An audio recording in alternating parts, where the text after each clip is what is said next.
आतिशी अब दिल्ली की नई मुख्यमंत्री हो गई हैं। शपथ ग्रहण भी खत्म हो गया। 55 महीने बाद दिल्ली में फिर से मुख्यमंत्री और उनके मंत्रियों का शपथ ग्रहण हुआ है। आतिशी ने अपने 5 मंत्रियों के साथ दिल्ली की नई मुख्यमंत्री पद की शपथ ली है। इसे अरविंद केजरीवाल सरकार का ही विस्तार कहा जा रहा है। वजह आतिशी कैबिनेट में शामिल मंत्री हैं। कैबिनेट में 4 उन मंत्रियों को शामिल किया गया है जो पहले अरविंद केजरीवाल कैबिनेट में रह चुके हैं। इसके बावजूद आतिशी की नई कैबिनेट को 2020 में गठित अरविंद केजरीवाल की सरकार से अलग कहा जा रहा है। क्यों, चलिए जानते हैं दरअसल केजरीवाल से कितनी अलग है आतिशी की सरकार। इसको समझने के लिए अरविंद केजरीवाल दरअसल जब 2020 में मुख्यमंत्री बने तो उन्होंने अपने साथ 6 मंत्रियों को शपथ दिलवाई थी। सरकार में केजरीवाल के साथ मनीष सिसोदिया, सत्येंद्र जैन, गोपाल राय, कैलाश गहलोत, राजेंद्र पाल गौतम और इमरान हुसैन ने शपथ ली थी। केजरीवाल खुद नई दिल्ली सीट से चुनाव जीतकर आए थे। पटपड़गंज से विधायक मनीष सिसोदिया पूर्वी दिल्ली का प्रतिनिधित्व कर रहे थे। नॉर्थ दिल्ली से जीतकर आने वाले सत्येंद्र जैन और सल दिल्ली से इमरान हुसैन को कैबिनेट में शामिल किया गया था। साउथ वेस्ट के कैलाश गहलोत भी कैबिनेट में आए, लेकिन सरकार में दबदबा शादरा का था। यहां से 2 विधायकों गोपाल राय और राजेंद्र पाल गौतम को मंत्री बनाया गया। आतिशी की सरकार में शादरा से सिर्फ 1 मंत्री हैं। इसी तरह साउथ वेस्ट से कैलाश गहलोत, सेंट्रल दिल्ली से इमरान हुसैन फिर से मंत्री बन रहे हैं। नई दिल्ली से सौरभ भारद्वाज को कैबिनेट में लिया गया। नॉर्थ वेस्ट के मुकेश अहलावत इस बार कैबिनेट में आए हैं। ईस्ट और नॉर्थ दिल्ली से कोई भी चेहरा सरकार में इस बार नहीं है, तो जाति के आधार पर भी इसे समझना जरूरी हो जाता है। 2020 में अरविंद केजरीवाल की नई कैबिनेट में शपथ ली गई तो उसमें मुख्यमंत्री समेत कुल 7 मंत्री थे।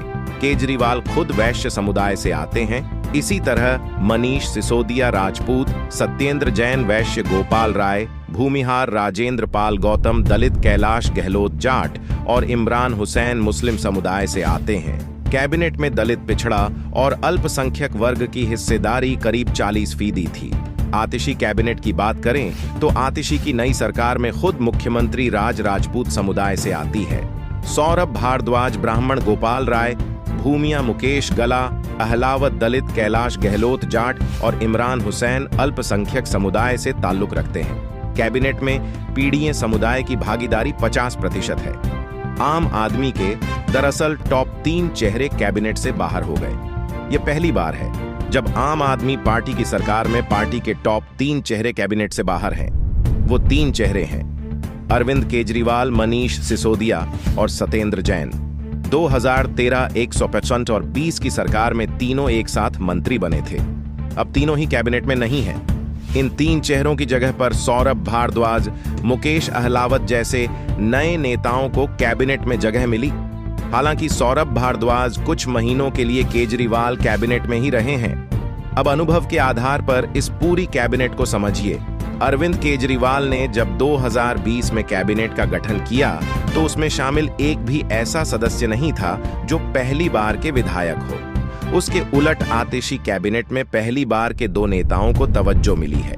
खुद मुख्यमंत्री आतिशी पहली विधायक हैं। 2020 में आतिशी ने कालकाजी सीट से चुनाव में जीत हासिल की।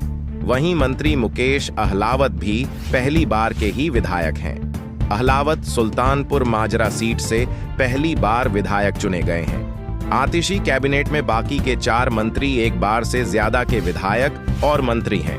केजरीवाल की उस वक्त की गठित कैबिनेट की औसत उम्र 47 साल थी, जबकि आतिशी कैबिनेट की औसत उम्र 46 साल है। आतिशी के अलावा 5 मंत्रियों ने भी शपथ ग्रहण किया है। आतिशी सरकार में जिन लोगों को मंत्री बनाया गया उनमें से ज्यादातर पुराने चेहरे हैं। नए सरकार में मुकेश लावत अकेला नया चेहरा है। पुराने चेहरों में सौरभ भारद्वाज, कैलाश गहलोत, गोपाल राय और इमरान हुसैन ने मंत्री पद के रूप में शपथ ली है। यह चारों केजरीवाल सरकार में मंत्री रह चुके हैं। अगर आप यह वीडियो